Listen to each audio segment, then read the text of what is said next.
चुड़ैल नानी की पुरानी हवेली। नानी नानी हमें छोड़ दो। हम आपके नवासा नवासी हैं।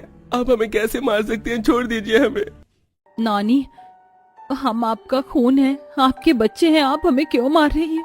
क्यों ये सब कर रही हैं? किसी को नहीं छोड़ूंगी, कोई नहीं है मेरा। ये पूरी हवेली मेरी है। तुम्हारी हिम्मत कैसे हुई मेरी हवेली के अंदर आने की? अब मैं तुम दोनों को मार दूंगी जैसे तुम्हारे बाकी दोस्तों को मारा। नानी, हम आपसे जिंदगी की भीख मांग रहे हैं, छोड़ दीजिए हमें। मैं किसी को नहीं छोड़ूंगी, किसी को नहीं। इतना कहकर वो लाजवंती चुड़ैल, जो रिश्ते में इन दोनों की नानी लगती थी, उन्हें मारने के लिए आगे बढ़ती है। आखिरकार क्यों एक नानी होकर लाजवंती अपने ही नवासा नवासी को मार रही थी? आखिरकार क्या कारण था इसके पीछे का, और क्यों लाजवंती इतनी भयानक चुड़ैल बन गई थी? इन सभी सवालों का जवाब जानने के लिए हमें इस कहानी के कुछ बीते हुए भागों में जाना होगा। अरे यार, कोई भी अच्छी हिस्टोरिकल जगह नहीं मिल रही हमें डॉक्यूमेंट्री शूट करने के लिए। अब क्या करें? मुझे भी कुछ समझ नहीं आ रहा है। क्या हुआ बच्चों, क्यों परेशान हो रहे हो? पापा, कॉलेज की तरफ से हमें एक हिस्टोरिकल जगह की डॉक्यूमेंट्री शूट करने का प्रोजेक्ट मिला है, लेकिन एक भी अच्छी जगह नहीं मिल रही है। हमारे देश में इतनी सारी जगह है, फिर भी तुम परेशान हो रहे हो। एक काम करो, राजस्थान चले जाओ।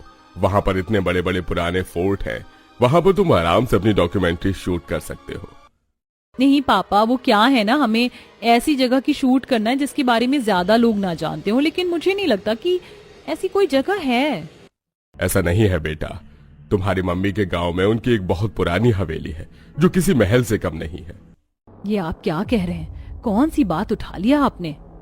क्या मम्मी के गांव में उनकी हवेली है और हमें इस बारे में पता ही नहीं है?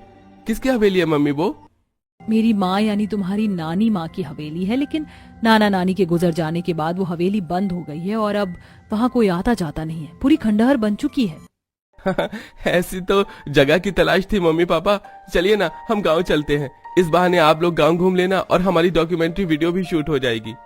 चलिए ना, ये प्रोजेक्ट हमारे लिए काफी ज्यादा इम्पोर्टेंट है, वरना एग्जाम में हमारे काफी नंबर कटेंगे। अपने दोनों बच्चों की जिद करने पर मोहन और रागिनी उन्हें मना नहीं कर पाते, जिसके बाद राजीव और सुहानी अपने बाकी दोस्तों को भी इस बारे में बताते हैं और अब वो सब अगले हफ्ते ही गांव के लिए निकल जाते हैं। गांव में रागिनी का एक और घर बना हुआ था जिसमें वो सब रहते हैं। सुबह सुबह मजा आ गया आंटी के हाथ के गर्मा गर्म आलू के पराठे खाकर। चलो भाई, नाश्ता तो हो गया, अब चलकर वो काम करते हैं जिसके लिए हम यहाँ आए थे।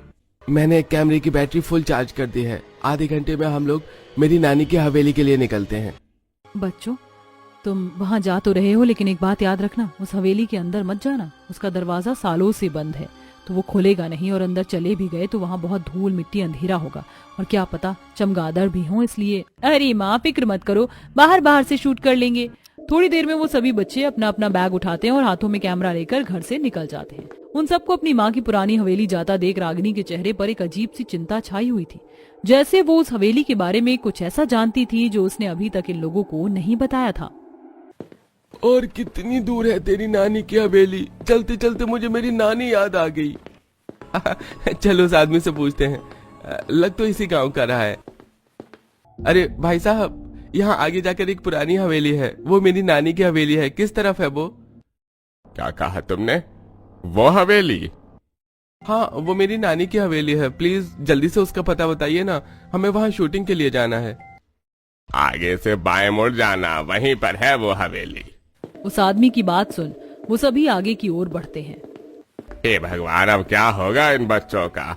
इन बच्चों की रक्षा करना।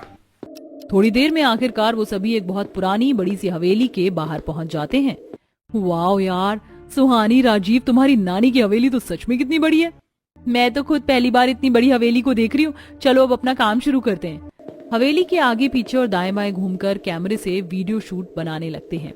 अरे यार, बाहर से और कितने वीडियो बनाएंगे हम? अंदर से भी तो हवेली को शूट करना जरूरी है ना, वरना हमें तो अच्छे नंबर मिलने से रहे। मैं भी सोच रहा हूँ अब हमें हवेली के अंदर चलना चाहिए।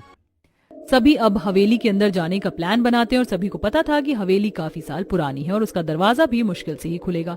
लेकिन वो सभी जैसे ही दरवाजे को हल्का सा धक्का देते हैं तो वो एकदम से दरवाजा खुल जाता है और अब सभी उस हवेली के अंदर होते हैं। इतनी आसानी से दरवाजा कैसे खुल गया? माँ तो कह रही थी दरवाजा सालों से बंद है। लगता है दरवाजे के लॉक्स खराब होंगे। अच्छी बात है ना, आसानी से खुल गया, हमारी मेहनत बच गई। लेकिन अब इतनी बड़ी हवेली को हम लोग कैप्चर कैसे करेंगे? एक काम करते हैं, हम दो के एक ग्रुप में बढ़ जाते हैं, कुछ ऊपर जाएंगे और कुछ नीचे वीडियो भी शूट हो जाएगी और समय भी बच जाएगा।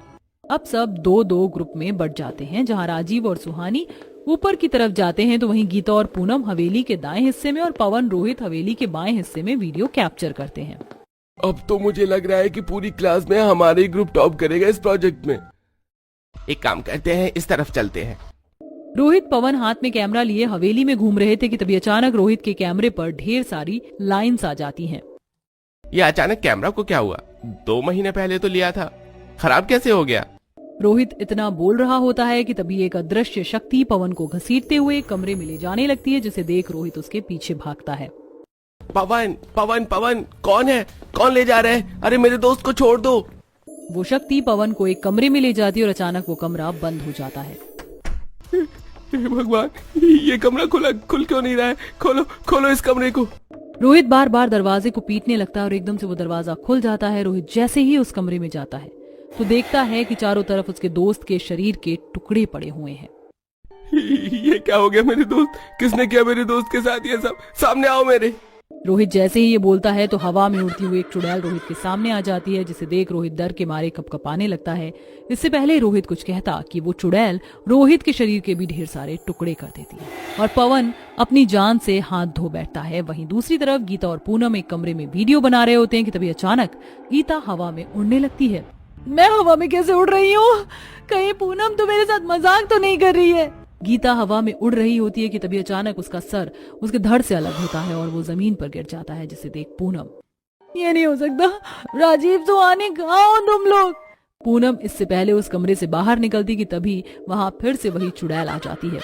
तुझे क्या लगा तू यहाँ से भाग जाएगी? मैं किसी को नहीं छोड़ूंगी। वो चुड़ैल पूनम को भी मार देती है। पूनम के चिल्लाने की आवाज सुन राजीव और सुहानी भागे भागे नीचे हॉल में आते हैं। रोहित, पवन, गीता, पूनम, कहाँ हो सब? कहीं कोई परेशानी में तो नहीं? राजीव सुहानी आपस में बात कर ही रहे होते हैं कि तभी हवा का झोंका आता है और दोनों जमीन पर गिर जाते हैं और तभी उनके सामने वही चुड़ैल आ जाती है, जिसे देख ये दोनों पहचान जाते हैं कि ये चुड़ैल कोई और नहीं बल्कि सालों पहले मरी हुई उनकी नानी माँ है। आप हमारे साथ ऐसा क्यों कर रहे हैं? कहाँ है हमारे दोस्त? मार दिया उनको और अब मैं तुम दोनों को भी मार दूंगी।